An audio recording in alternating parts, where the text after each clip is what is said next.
wanaume wanasema unajua unatusema sana sisi, wamama unawasema kidogo. No, tuseme ukweli.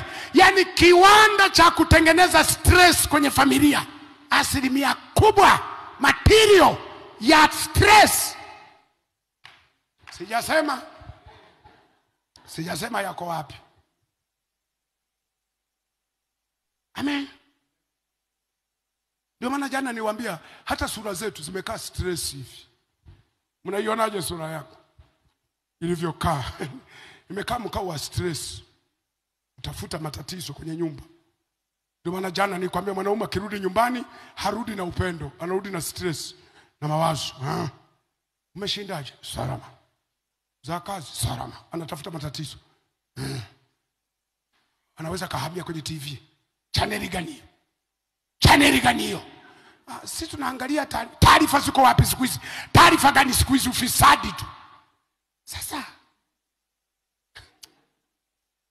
mnasema basi tuhamishe. Kwa hiyo baada ya kufika mimi ndio mnahamisha. Kwa hiyo hamtaki mimi niangalie news.